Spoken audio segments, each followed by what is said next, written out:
Queridos irmãos, a graça e a paz. Boa noite, amém. Os irmãos me escutam bem? Amém.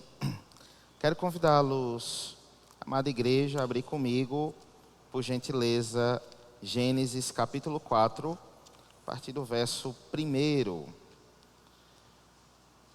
Gênesis, livro de Gênesis, capítulo 4, a partir do verso 1.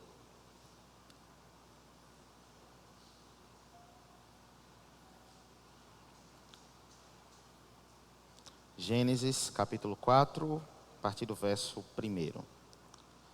Nosso texto base, ele será do versículo 1 ao versículo 9 de Gênesis 4. Os amados irmãos encontraram, amém? Versículo 1. E Adão conheceu Eva, sua mulher, e ela concebeu e teve Caim, e disse: concebi um homem do Senhor.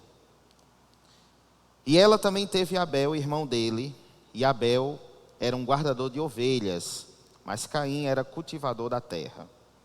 E no passar do tempo, aconteceu que Caim trouxe do fruto da terra uma oferta ao Senhor.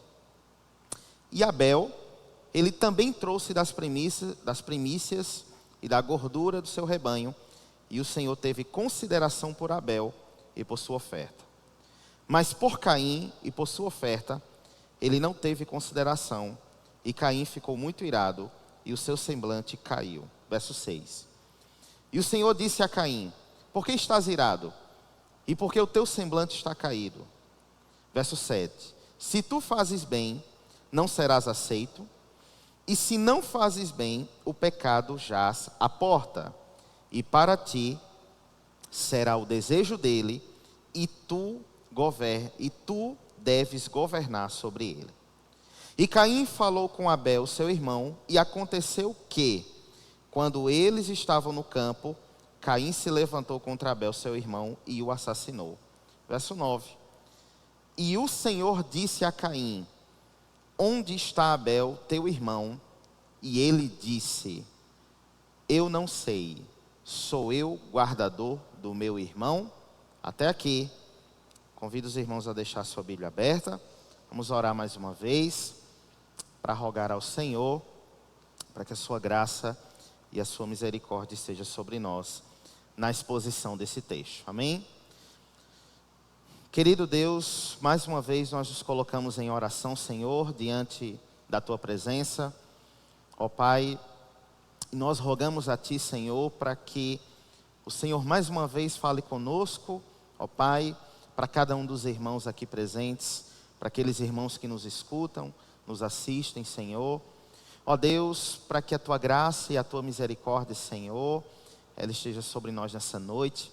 Teu Espírito Santo, ó Deus, se instrumentalize do pregador, ó Pai, para que a tua palavra ela seja pregada, que a tua palavra seja exposta, que o teu nome seja enaltecido e glorificado, e que mediante esse texto, Senhor, o teu Espírito Santo nos conceda, ó Pai, aplicações para a nossa vida como pai, como mãe, ó Pai, como esposo, como esposa, para toda a família, e teu nome seja glorificado. Assim nós rogamos a ti, pelo santo e excelso nome de Jesus. Amém.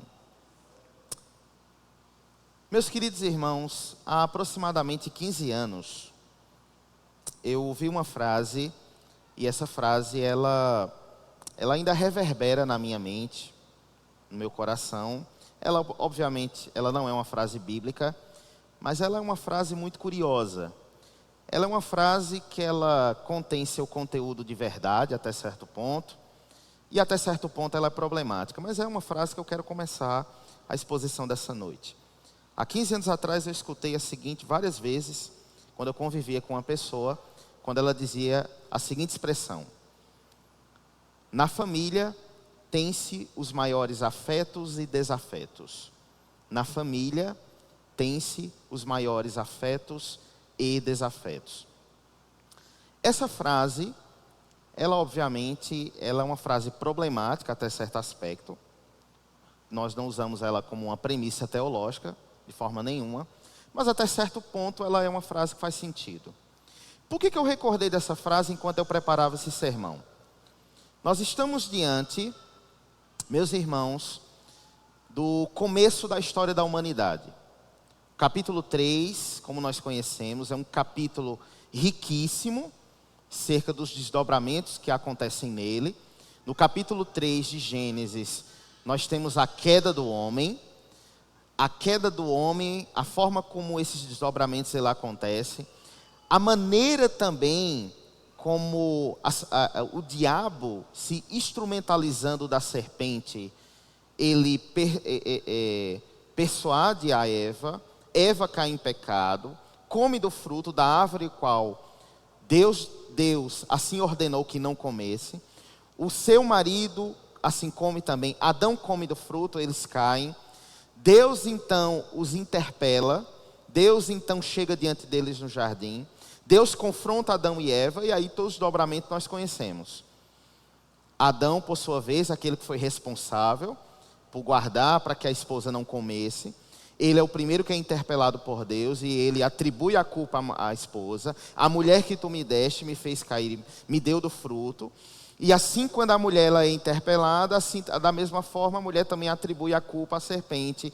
E os desdobramentos nós conhecemos, a forma como Deus atribui a cada um o peso da consequência do pecado. E então, meus irmãos, nós chegamos no capítulo 4. O capítulo 4, exatamente são os acontecimentos que se desdobram após esses acontecimentos do capítulo 3. Eu quero pensar com os irmãos aqui, no momento que eu lia esse texto, no momento que me ocorria, mediante o Espírito Santo, expor para os irmãos essa noite, esses 9 versículos do capítulo 4, a gente pensar quais são as aplicações que nós podemos tirar desse texto. Na condição de pai, na condição de esposa, na condição de marido, na condição de marido, na condição de mãe.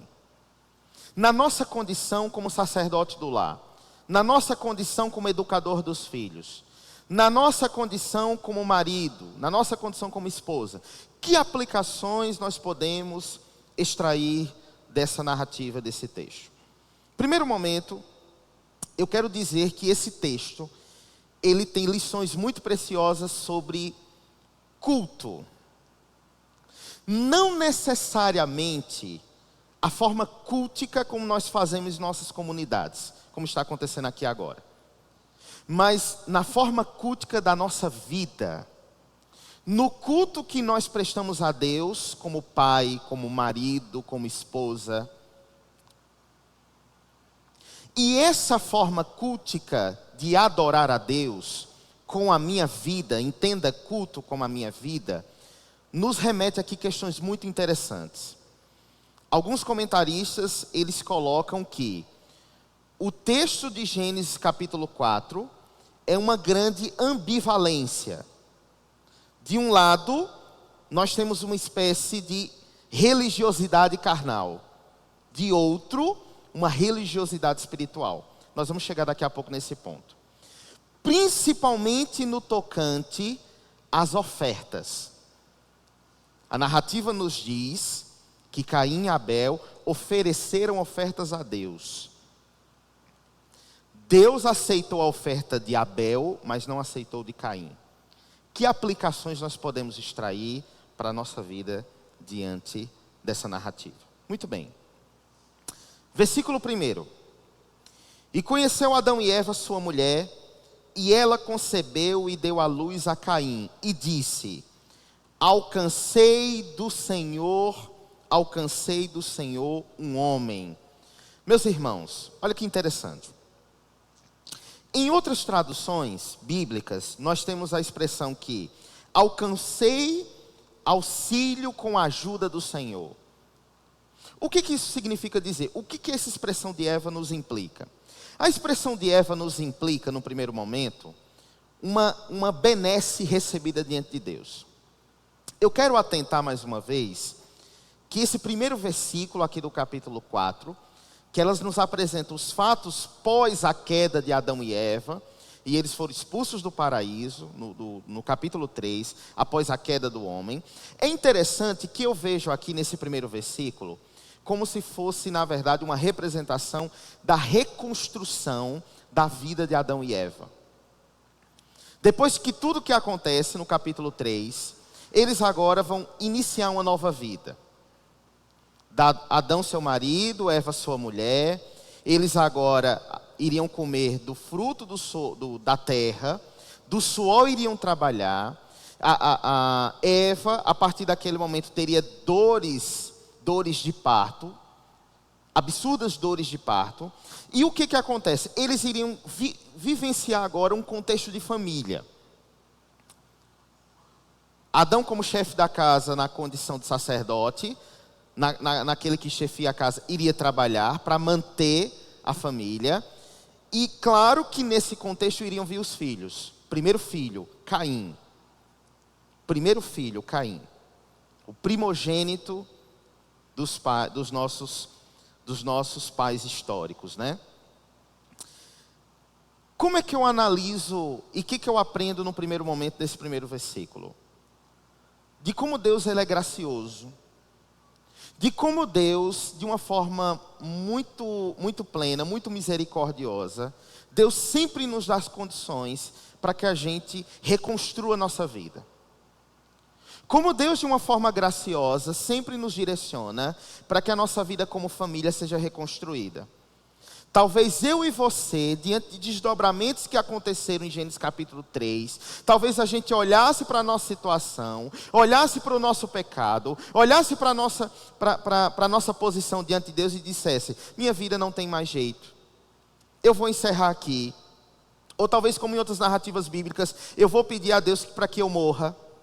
Porque, na verdade, eu vou carregar nas costas o pecado original, que foi o que aconteceu com Adão. E eu comi do fruto que não deveria ter comido. Eu pequei, eu transgredi. E talvez eu e você olhasse para a nossa condição, depois que foi expulso do paraíso, e dissesse: Senhor, a minha vida não tem mais jeito, eu não tenho como reconstruir minha vida, eu não tenho como viver minha vida do lado da mulher que tu me deste. Mas não. Primeiro versículo do capítulo 4, nós vemos que Deus, de uma forma muito graciosa, concede a Adão e Eva o seu primeiro filho. E pela palavra de Eva aqui, há um recebimento de benesse na vida de Caim.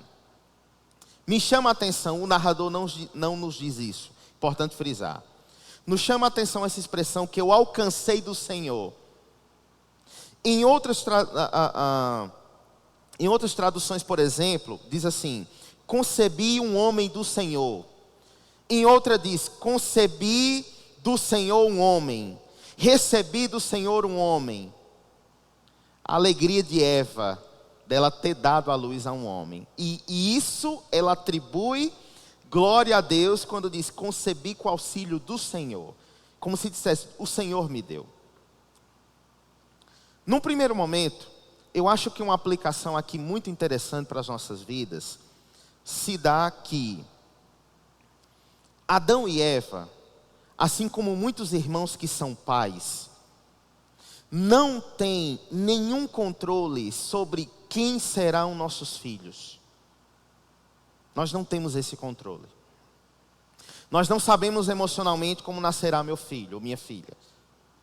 Nós não sabemos qual será a inclinação do seu coração. Eva não tinha noção de quem seria Caim. Eva não tinha sequer, nenhuma percepção, talvez muito distante na sua mente, do que Caim seria capaz de fazer na sua própria casa. De que Caim teria, por exemplo, o coração de um menino, de um rapaz homicida. Ela não saberia disso. Que aplicação eu acho que cabe para as nossas vidas? Que nós devemos orar pelos nossos incessantemente e exaustivamente. Ore pelo filho que você ainda não teve. Entregue a vida dessa criança a Deus todos os dias. Entregue a vida dos seus, dos nossos, da nossa família, exaustivamente. Talvez, isso é uma conjectura, estou fazendo uma conjectura. Talvez a fala de Eva, de dizer, recebi do Senhor um varão, dei à luz a um homem, um varão de Deus, com auxílio do Senhor. Talvez, o narrador não nos diz, é uma conjectura. Talvez Caim nasceu fruto de oração. Ó Senhor, me dá um homem. Ó Senhor, nos concede um varão como primeiro filho, como primogênito. Ó Senhor, nos concede um homem, nos concede um menino, segundo a tua vontade, segundo o teu auxílio. Talvez Caim fosse fruto de oração. Como é interessante a gente analisar. Versículo 2. E deu à luz mais a seu irmão, Abel. Abel foi pastor de ovelhas e Caim lavrador da terra. Olha que interessante. Nasceram os dois primeiros filhos de Adão e Eva. Cada um deles seguiram vocações profissionais diferentes. Isso é uma questão interessante. Abel como pastor de ovelhas. Caim como lavrador da terra, como agricultor. Uma coisa que me chama aqui a atenção, esse versículo 2 me remeteu a Gênesis 3, 17, 18 e 19.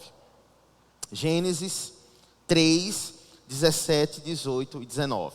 O 17 diz assim: E a Adão ele disse: Porque tu escutaste a voz da tua mulher e comeste da árvore da qual eu te ordenei, dizendo: Tu não comerás dela, amaldiçoada é a terra por tua causa. Com sofrimento tu comerás dela todos os dias da tua vida. Espinhos e cardos também produzirá para ti, e comerás a erva do campo. No suor, atenção no 19, no suor da tua face comerás o pão, até que retornes à terra, pois dela tu foste tirado, porque pó tu és e ao pó tu retornarás. Por que esse versículo 2, quando o narrador nos diz que um foi agricultor, um se tornou agricultor, o outro se tornou pastor de ovelha, me remeteu a Gênesis 3, 17, 18 e 19. Olha que interessante. Caim foi o primogênito. Talvez, Adão visse em Caim como primogênito o agricultor da casa. Talvez visse em Caim como primogênito aquele que seria futuramente o chefe da casa. Por quê? Se Deus ordenou a Adão que ele iria comer do suor do seu rosto, lavrando a terra, plantando da terra, e que a terra inclusive daria espinhos, e que desses espinhos ele ia ter que lavrar, ele teria que plantar, ele teria que trabalhar muito para comer. Talvez, irmãos, em Caim como agricultor fosse visto como primogênito aquele que iria ser o substituto do pai da casa. Talvez nele visse o potencial de ser um grande chefe da casa, um futuro marido, que assumisse como agricultor da casa como Adão era. Como é interessante a gente pensar sobre isso. Como é interessante a gente pensar como muitas vezes nós, na condição de pais, na condição de maridos, projetamos nos nossos filhos um ofício, um ministério que é agradável ao nosso coração. Por quê? Aos nossos olhos nós vemos potencial no menino. Talvez ele será um lavrador da terra. Talvez ele será o agricultor da casa. Talvez ele vai plantar tão bem como eu planto. Talvez eu, Adão, tenho dificuldade. São conjecturas, é importante frisar.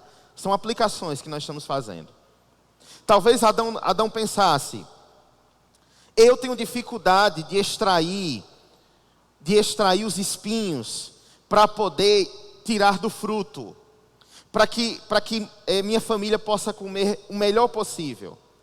Talvez esse menino plante melhor do que eu, colha melhor do que eu, trabalhe no campo melhor do que eu, seja um agricultor melhor do que eu.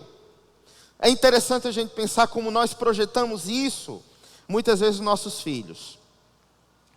Mas tem uma aplicação muito valiosa a partir desse verso 2. Nós podemos instruir os nossos filhos, orientá-los, podemos até direcioná-los de uma forma vocacionada. De modo que, meu filho, eu vejo em você como um agricultor. Eu vejo você um professor.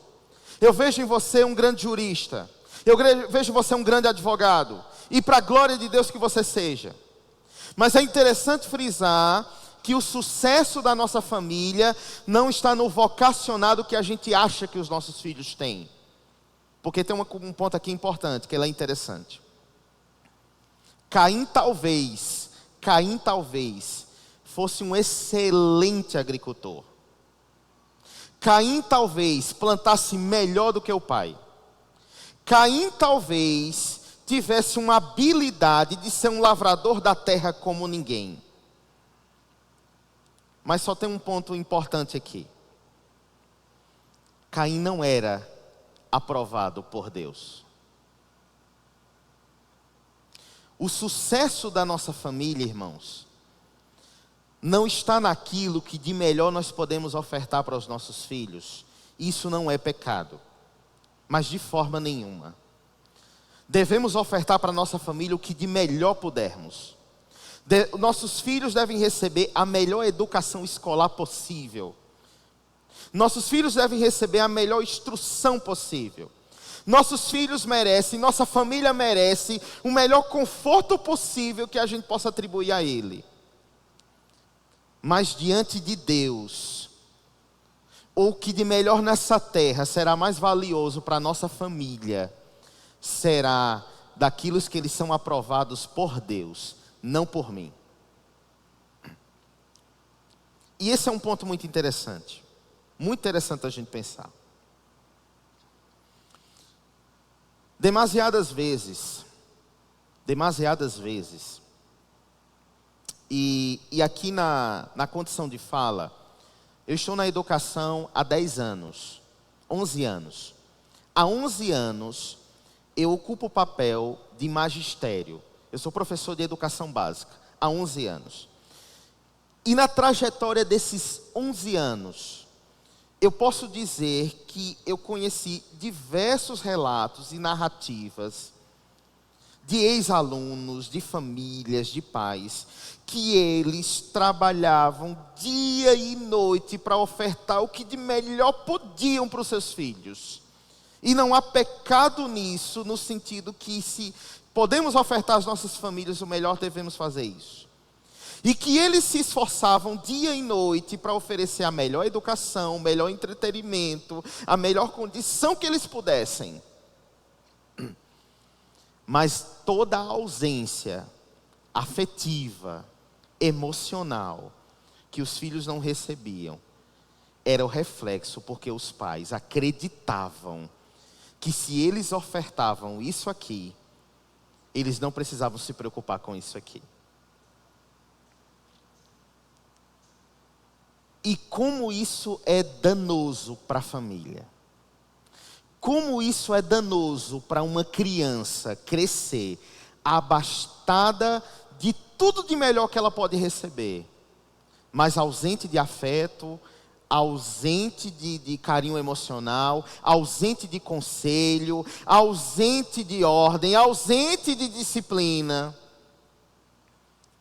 E esse é um ponto importante para a gente pensar. Versículo 3. E aconteceu ao cabo de dias, que Caim trouxe do fruto da terra uma oferta ao Senhor. E Abel trouxe dos primogênitos das suas ovelhas e da sua gordura. E atentou. Na minha Bíblia tem o verbo considerou. Aqui nessa tradução tem o verbo atentou. Eu acho interessante esse verbo atentar. Atentou o Senhor para Abel e para a sua oferta. Verso 5. Mas para Caim e para a sua oferta não atentou. E irou-se Caim fortemente e descaiu-lhe o semblante. Muito bem. Meus irmãos, para mim, esses 3 versículos é o ponto alto dessa narrativa para mim. As ofertas. Eu acho muito interessante essas ofertas. Acho muito interessante a maneira como o narrador nos apresenta a oferta de Caim e a oferta de Abel. Eu considero muito interessante a maneira como Caim se comportou depois de ter tido a oferta rejeitada por Deus. E aqui eu quero pensar com os irmãos algumas aplicações muito valiosas. Em primeiro lugar, o que a gente entende como oferta aqui? Nós entendemos oferta aqui como um tributo, uma oferenda. Em termos práticos, qual era o objetivo aqui dessa oferta? Principalmente quando nós lemos isso em vários contextos no Antigo Testamento. O doador, com a sua oferta, ele reconhece a superioridade e o governo de quem recebe. Essa é a ideia aqui. Quando se oferta, ou quando se ofertava, da maneira como aconteceu. Caim era agricultor, então sua oferta viria do contexto da agricultura. Abel, pastor de ovelhas, sua oferta viria do contexto de pastor de ovelhas. Cada um deles organizaram, cada um deles prepararam sua oferta. Qual era o objetivo? Reconhecer pela oferta a superioridade e o governo de quem receberia. E para quem estava sendo ofertado? Para Deus. Deus, então, que é aquele que estaria sendo adorado pelas ofertas, é que teria a cabo o julgamento de dizer: eu recebo essa oferta, eu me agrado dessa oferta, eu rejeito essa oferta, eu me desagrado dessa oferta. Como isso já aconteceu em outras narrativas bíblicas. O que nos chama a atenção? Caim e Abel, filhos dos mesmos pais. Caim, prepara uma oferta, Abel prepara uma oferta. Ambos aqui figuram como sacerdotes. Ambos ofertam para o mesmo Deus.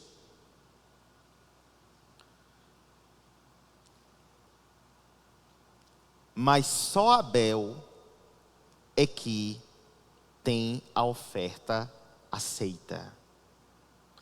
Só Abel que tem a oferta aceitável diante de Deus.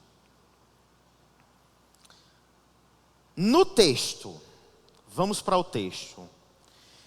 Quais são as evidências textuais que Moisés nos apresentam para que a gente perceba, analise e constate por que Deus aceita a oferta de Caim?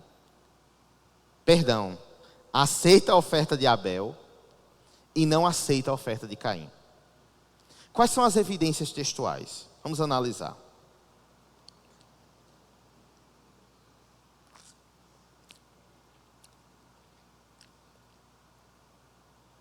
Veja bem. Vamos voltar para o versículo 3. E aconteceu ao cabo de dias que Caim trouxe do fruto da terra uma oferta ao Senhor. Verso 4. E Abel trouxe dos primogênitos das suas ovelhas e da sua gordura, e atentou o Senhor para Abel e para a sua oferta. Segundo comentaristas, quais foram as evidências textuais que me chamaram a atenção no versículo 3, para Deus ter rejeitado a oferta de Caim? Veja bem. Uma das coisas que nos chama a atenção é que, quando o narrador fala da oferta de Caim, o narrador fala de maneira genérica. Genérica. Vamos entender. Caim trouxe do fruto da terra uma oferta ao Senhor. Quando o narrador refere-se à oferta de Caim, o narrador não nos apresenta especificidade da escolha dos frutos da oferta. Isso implica que nos parece que Caim não se preocupou com a seleção desses frutos. Não se preocupou com os tipos dos frutos. Não se preocupou, provavelmente, com a qualidade desses frutos. Visto, o narrador nos diz que trouxe do fruto da terra, Por que nós podemos apresentar esses pontos de uma provável falta de seleção, de uma provável falta de cuidado, com provável falta de especificidade, de qualidade? Porque quando o narrador se refere à oferta de Abel, ele é específico. É como se o narrador dissesse: esse escolheu assim, mas esse escolheu dessa maneira. Olha quando ele fala da oferta de Abel. Mas Abel trouxe dos primogênitos das suas ovelhas e da sua gordura. O que os comentaristas apontam sobre isso aqui? Que a maneira como Moisés nos narra indica que Abel foi seletivo, cuidadoso, pensou na qualidade, pensou na ovelha, em qual ovelha, na gordura da ovelha, no tipo da ovelha, na qualidade da ovelha. Sobretudo, nos é colocado aqui uma informação importantíssima. A ovelha a qual foi escolhida foi a ovelha dos primogênitos. E isso nos chama muita atenção. Meus queridos irmãos, quais são aplicações, agora pensando no nosso contexto como família, o que a oferta de Caim e de Abel tem a ver com a minha vida como marido? O que a oferta de Caim e de Abel tem a ver com a sua vida como pai, como mãe, como esposa? Primeira aplicação: a vida como marido, como pai, ela não pode ser numa interpretação, aplicando a interpretação da oferta de Caim,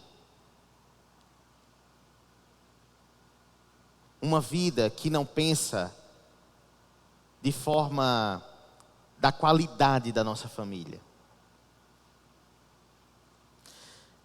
Aquilo que nós somos, aquilo que eu sou como marido, reverbera no que eu sou para Deus. Às vezes a gente tem uma interpretação equivocada, como se Deus nos interpretasse por papéis diferentes. Vou interpretar Leandro como professor, vou interpretar Leandro como marido, vou interpretar Leandro como ovelha, interpretar Leandro como crente. Sendo que, às vezes, essa análise é muito equivocada. Por quê? O marido que eu sou é um reflexo do crente que eu sou. O tipo de marido que eu oferto para minha esposa revela o tipo de crente que eu oferto para Deus. Leia-se oferta como vida. Leia-se oferta como piedade. Como quem nós somos diante de Deus. O que isso nos evidencia?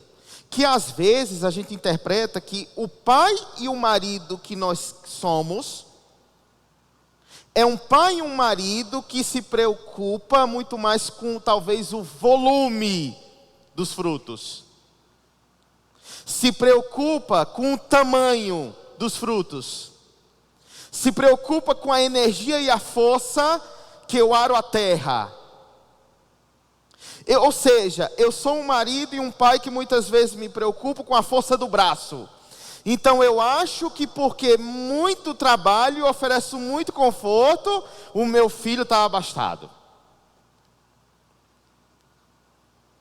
Às vezes eu acho que porque muito eu oferto, porque eu pago as contas da minha casa, porque eu sou provedor da família, porque eu faço a feira, porque eu não deixo conta atrasar, porque eu cuido de tudo, eu às vezes parto do pressuposto que isso é suficiente na minha condição de marido e de pai. É claro que isso é obrigação, é claro que isso é importante, e claro que isso é papel, e tem que ser cumprido. Mas acontece, irmãos, que quem vai aprovar quem eu sou como pai e como marido e como esposa é Deus.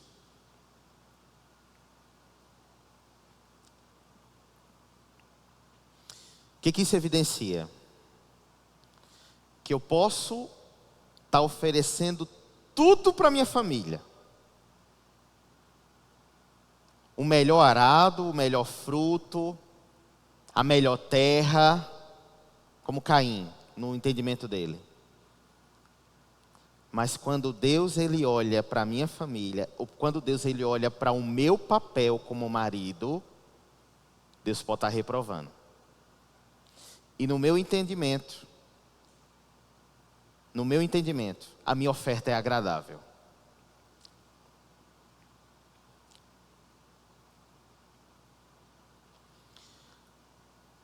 Alguns comentaristas apontam para essa postura de Caim, como eu comentei no início da pregação, para uma religiosidade carnal. Por quê? Talvez no entendimento de Caim, o que pesa não é a qualidade. Pode ser o tamanho, pode ser a força e a energia que eu trabalhei para arar. Talvez seja o volume de dias que eu trabalhei para preparar aquela oferta. Inclusive, uma curiosidade. Um fruto ele pode ser enorme, robusto e aparentemente até bonito. E internamente ele pode ser podre, indigesto.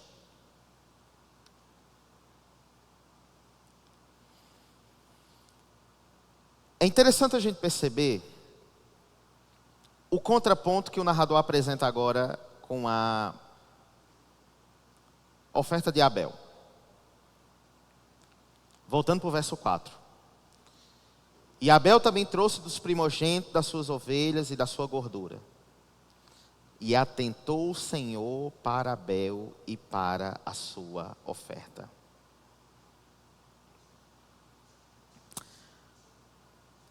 Meus irmãos, analise bem a nossa aplicação de oferta nessa exposição como aquilo que eu sou diante de Deus.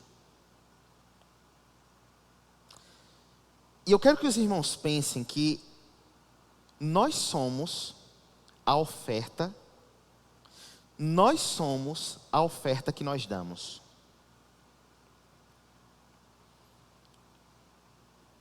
Nós somos a oferta que nós damos.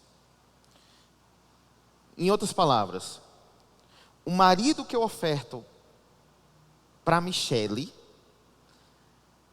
é sinceramente o que eu sou diante de Deus. O que isso implica em algo que deve estremecer nosso coração. Porque se a qualidade de marido que eu oferto é religiosa, carnal, imprudente, truculenta, mal educada, descuidada, é o que eu sou diante de Deus. Nós somos a oferta que nós damos. Deus não... olha como isso é interessante. Deus reprova, o narrador nos traz, né, que os dois trazem as ofertas. Deus está reprovando a oferta. Deus está reprovando os ofertadores. Deus está reprovando Caim. Quando Deus reprova a oferta de Caim, Ele está reprovando Caim. Por quê? Porque a oferta de Caim era produto que era o seu coração. A oferta de Abel era produto do que era o coração de Abel. O que é mais grave? O que é mais grave de alguém ser um mau marido? Não é propriamente o descuidado que ele tem com a esposa. Não é propriamente o fato dele ser mal educado com a esposa. Não é propriamente o fato dele não ser um bom companheiro, dele não ser piedoso. Mas o que é mais agravante dele ser isso, é que isso é produto de um coração de alguém que é um mau crente. Então, um mau marido é uma má ovelha. Um mau marido, na verdade, é um mau servo. Quando Deus está reprovando a oferta de marido que o sujeito é, Deus está reprovando ele. Parece que Caim não tinha a percepção de que ele é que estava sendo reprovado diante de Deus. Não é propriamente a sua oferta, porque a oferta é produto de quem nós somos.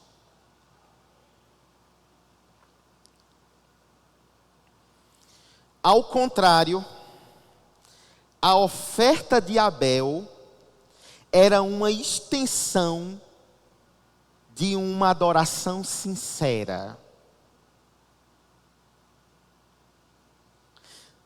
Quando Deus se agrada de Abel, quando Deus se agrada da oferta de Abel, Deus se agrada de Abel, do coração de Abel, da intenção de Abel. Meus irmãos, olha como isso é algo que a gente precisa, nessa noite, quando a gente voltar para casa, deitar a cabeça no travesseiro, orar ao Senhor e pensar: meu Deus, será que eu sou um marido reprovado pelo Senhor? Será que eu sou um pai reprovado pelo Senhor? Será que o que eu muito oferto para o meu filho, o Senhor não está aprovando? E eu acho que todo mundo aprova. Será, irmãos? Será que a minha vida na igreja não é uma vida de religiosidade carnal? Que eu posso estar pregando, eu posso estar servindo, e os irmãos podem olhar para mim, e esse é um homem de Deus, e ele serve, ele aparentemente é um pai que dá boa educação, aparentemente oferece para a esposa o que ele tem de melhor, mas com um coração reprovável diante de Deus. Será, irmãos? Estamos falando dos filhos dos mesmos pais, da mesma educação, que servia o mesmo Deus, que ofertava para o mesmo Deus, que trabalhava para o mesmo Deus. Cada um na sua especificidade, mas estavam trabalhando para o mesmo Deus.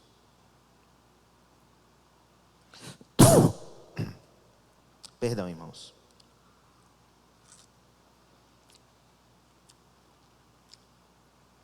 Muito bem. Muito bem. Depois do verso 5, o que acontece? Quando Caim tem conhecimento que Deus aprovou Abel e reprovou ele, O texto, o narrador nos diz, na tradução, em uma das traduções bíblicas, eu achei muito interessante aqui, diz assim: e irou-se Caim fortemente. A palavra fortemente aqui, ela no português, ela tem um atributo de sentido de intensidade. Ela é um advérbio. O fortemente aqui é como se expressasse: ele descaiu o semblante, entristeceu-se, mas ele se entristeceu-se tanto, que essa tristeza dele foi como se fosse uma espécie de um amargor profundo. Você conhece alguém com um amargor profundo no coração? Uma mágoa profunda no coração. Que o seu semblante é caído. Uma pessoa que não tem alegria. Uma pessoa que não supera um fato do passado. Uma pessoa que talvez até hoje... Obrigado, meu irmão. Uma pessoa que talvez até hoje, por um relacionamento do passado, não conseguiu tocar a vida, não conseguiu viver um contexto de uma novas núpcias ainda, não conseguiu superar uma tragédia do passado. Irmãos, a tristeza de Caim aqui é um amargor que o coração desse rapaz aqui, irmãos, estava numa tristeza depressiva.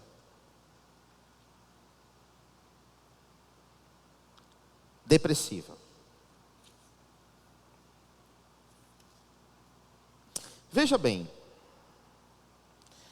em outra tradução, diz que Caim também ficou muito irado. Qual é o retrato de Caim quando a sua oferta não é aceita? Semblante descaído, amargura, tristeza e ira, rancor. No verso 6, o Senhor interpela Caim. Isso me lembrou Gênesis 3, quando os pais caíram. O Senhor desce no jardim, vai interpela por Adão, como nós conhecemos o texto. Aí o verso 6, o Senhor diz para Caim: por que tu estás irado? Por que o teu semblante está caído? Aí o Senhor continua no verso 7. Se tu fazes bem, tu não vai ser aceito? Se tu não procederes à oferta, talvez como teu irmão fez, do primogênito, da escolha dos melhores frutos, da escolha com mais qualidade. Talvez, Caim, se você for mais seletivo, cuidadoso, amoroso, se a tua oferta vier acompanhada, Caim, de tudo isso, como teu irmão, que pensou na melhor ovelha, que pensou na melhor gordura, que pensou no primogênito, se a tua não for assim, talvez tu não vai ser aceito. Eu acho muito interessante, quando a pergunta ela é de natureza retórica. É uma pergunta retórica. É uma pergunta que confronta o ouvinte. Ela não é para ser respondida como uma pergunta comum.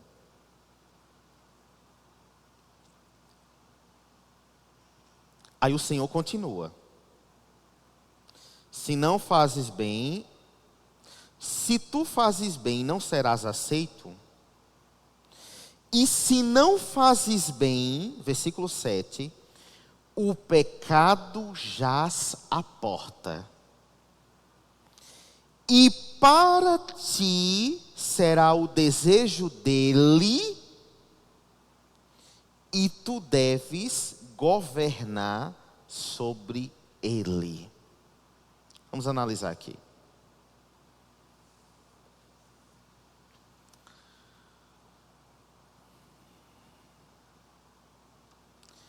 Me chama a atenção que o Senhor interpela Caim. Nesses 2 versículos, Caim é apenas um ouvinte. O Senhor, ele interpela Caim, e o Senhor exorta Caim. Caim, por que tu estás irado? Por que teu semblante está caído, Caim? Caim, tu não sabes que se fizeres o bem, tua oferta será aceita? Sabe o que me chamou a atenção? Pela forma como o Senhor diz a Caim, Caim ele sabia o que é certo e o que é errado. Caim sabia o que era uma oferta aprazível. Sabe uma coisa que me chama a atenção? Se a minha condição de marido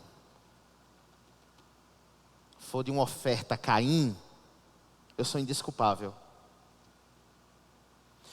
Porque o Senhor, Ele nos exorta. Porque nós sabemos um modelo de marido bíblico. Porque nós sabemos um modelo de pai bíblico, esposa bíblica. Nós sabemos como educar os filhos. Nós recebemos instrução de como devemos com as nossas esposas. Nós recebemos instruções de Deus de como devemos proceder. Então Caim tinha consciência de que ele, se procedesse bem, seria aceito.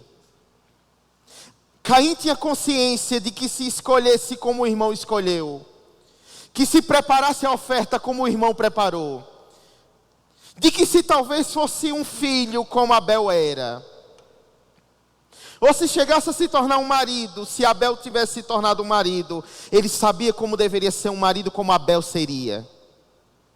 Um pai como Abel sabia. Como seria? Nós sabemos. Nós somos instruídos pela igreja. Nós somos instruídos pela palavra. Nós somos instruídos pelas pregações. Nós somos instruídos pelos exemplos. Nós convivemos com homens e mulheres de Deus que são modelos de pais, que são modelos de mães, que são modelos de maridos, que são modelos de líderes. Nós convivemos com pessoas assim. Nós sabemos, irmãos, como proceder. Nós sabemos o marido que nós devemos ser.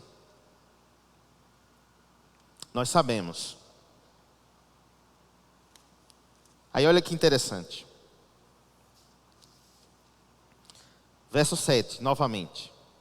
Se tu fazes o bem, tu serás aceito. Se não fazes bem, o pecado jaz à porta. Olha que interessante.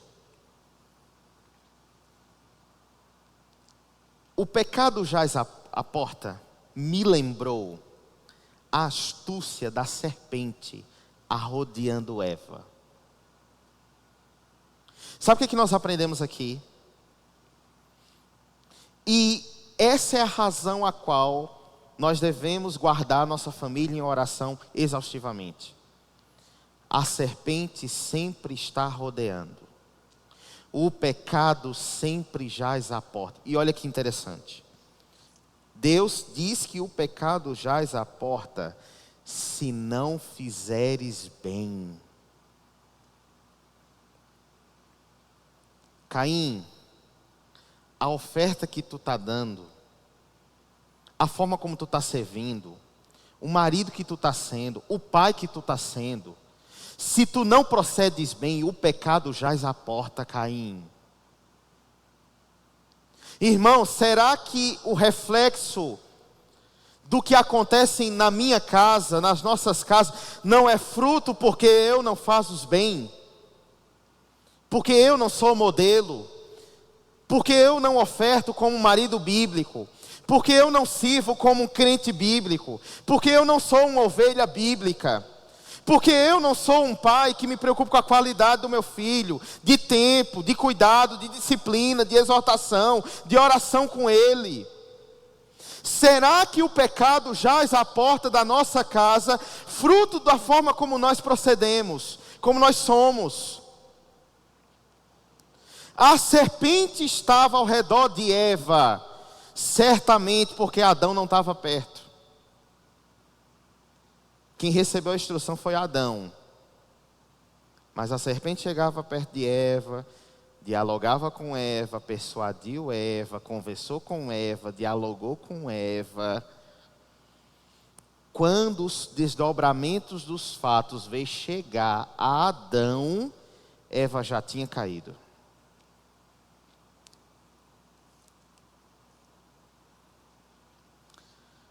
O que se espera de uma exortação dessa de Deus? Se espera que talvez a posição de Caim, eu me arrependo, Senhor. Eu vou voltar, Senhor, naqueles campos e eu vou, Senhor, escolher a melhor fruta possível. Eu vou voltar, Senhor, naquele arado e vou trabalhar, Senhor, dia e noite para escolher o que melhor puder ofertar para o Senhor. O que se espera para um coração de um pai, de um marido que reconhece que ele não está sendo o melhor que ele poderia, que ele não está ofertando bem, que ele não está tendo cuidado com a esposa, que ele não está sendo um marido bíblico, que ele não está sendo um pai bíblico? Ele voltar e dizer: Senhor, eu vou voltar, Senhor, para a minha posição, eu vou, Senhor, retornar e eu vou ser um pai melhor, um marido melhor, um marido cuidadoso. Eu vou falar com a minha esposa com educação. Eu vou tratar ela bem. Eu vou ajudá-la. Se esperaria isso.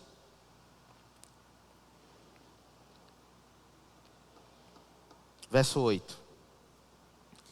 Caim falou com Abel, seu irmão. E aconteceu que quando eles estavam no campo, Caim se levantou contra seu irmão e o assassinou. Meus irmãos, Deus repreendeu Caim. Quando ele voltasse para o campo, primeira coisa que ele deveria pensar: eu vou trabalhar para ofertar e ser aceito pelo meu Deus. Ele volta para quê? Para matar o irmão. O que isso remete? Meus irmãos, que aplicações podemos tirar de uma atitude monstruosa como essa? Sabe o que me ocorreu? Eu sei que isso tem uma seriedade muito grande. Mas, irmãos, atentem para uma coisa, que a gente precisa olhar para uma situação como essa e dizer: Senhor, como eu preciso ser um marido melhor, um pai melhor, uma esposa melhor. Tem cônjuge que assassina o cônjuge todo dia um pouco. Todo dia. E faz isso deliberadamente. Entenda assassinar. Mata o outro todo dia. A esposa precisa de ajuda A. Eu faço B. Só de pirraça. A esposa precisa de auxílio C. Eu faço D.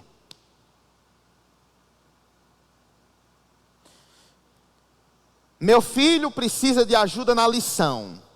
Eu não faço, porque quem vai fazer é ela. Eu não pago, porque quem paga isso é ela. Eu não ajudo, porque quem tem que fazer é ela. Eu me preocupar com isso, que ela se preocupe.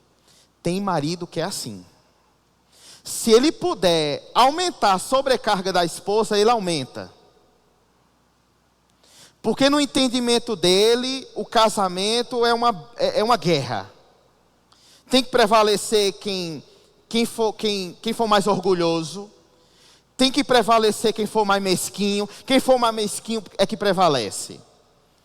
Não tem no coração nenhuma predisposição para tornar a vida da esposa melhor, a vida do marido melhor. Meus irmãos, é grave, mas tem cônjuge que convive assim. Meus irmãos, você está assassinando o seu casamento dia após dia. Você está matando sua esposa. Como é que alguém convive com alguém, se puder, bota mais peso em cima? Tem marido que é assim. Detalhe, se orgulha de ser assim. Porque isso para ele é ser macho. Quanto mais mal educado ele for com a esposa, mais macho ele é. Quanto mais peso ele puder colocar na mulher, mais testosterona ele tem, no entendimento dele. Porque bíblico isso não é. Quanto mais ranzinza, quanto mais orgulhoso ele for, quanto mais mesquinho ele for, mais ele parece que se agrada com isso.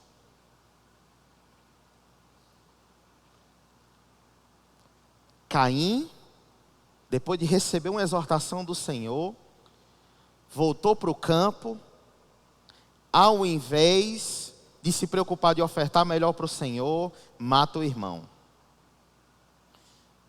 Tem cônjuge que parece que quanto mais biblicamente é orientado, mais é exortado, pior fica. Meu Deus do céu, irmãos. Como isso é grave para a gente pensar.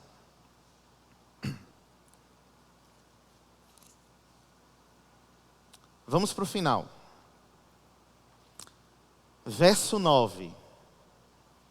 E o Senhor disse a Caim: onde está Abel, teu irmão? E ele disse: eu não sei. Caim respondeu mais: por acaso eu sou guardador dele?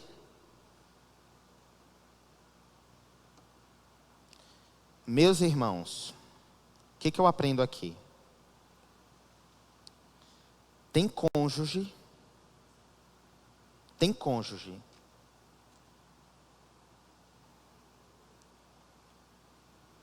que ele poderia melhorar muito seu casamento. Poderia tratar sua esposa, seu marido, muito melhor. Poderia desfrutar de uma vida de casado, de uma vida conjugal muito mais deleitosa. Mas ele não faz isso. E tem mais. No entendimento dele, a responsabilidade é sempre do outro. No entendimento dele, quem é culpado é a esposa. A esposa se desdobra para fazer A, B, C e D. Se não fizer o E, para ele a esposa não vale nada. Tem cônjuge que é desse jeito. Ela pode se esforçar, ela pode ensinar a lição, ela pode se dedicar na casa, ela pode orientá-lo, pode tentar exortá-lo, pode tentar conduzi-lo. Mas no entendimento dele, as coisas do casamento quando dão errado, a culpa é dela. A mesma coisa acontece com o entendimento de esposa. A culpa é dele. Sabe o que Caim está dizendo? Eu, por acaso, sou responsável por ele? E com as mãos meladas de sangue. Tem cônjuge que leva o casamento desse jeito. As mãos meladas de culpa, a culpa é dela, pastor. A culpa é dela. A culpa é dela. A culpa é dele. Quem não paga é ele. Quem não faz é ela.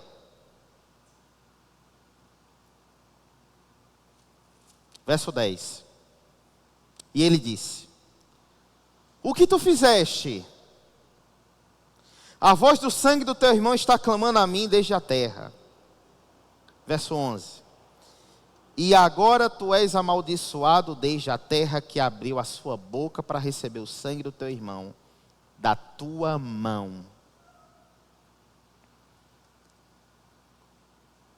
O sangue da tua mão. Meus irmãos, casamento é responsabilidade minha, nossa. Nossa família é responsabilidade nossa. Quantos pais, quantas mães amargam hoje o sangue dos filhos nas suas mãos, porque gostaria de voltar no tempo e ter sido um pai e uma mãe melhor e não foram. Quantas pessoas hoje na velhice amargam não ter sido um marido melhor, uma esposa melhor. 3 aplicações e nós encerraremos nossa exposição. Aplicações finais. Primeira, não terceirize sua responsabilidade. Não negligencie sua responsabilidade. Lute pelo seu casamento.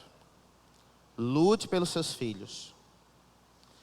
Lute pelos seus. Lutemos pelos nossos. Ore exaustivamente pela sua esposa, todo dia. Ore por ela. Agradeça a Deus por ela. Louve a Deus por quem ela é como mulher de Deus. Ela tem suas falhas, ela tem seus defeitos, mas foi a mulher que Deus te deu. Louve a Deus por isso. Louve a Deus por isso. Louve a Deus pelo marido que Deus lhe deu. Isso é muito precioso.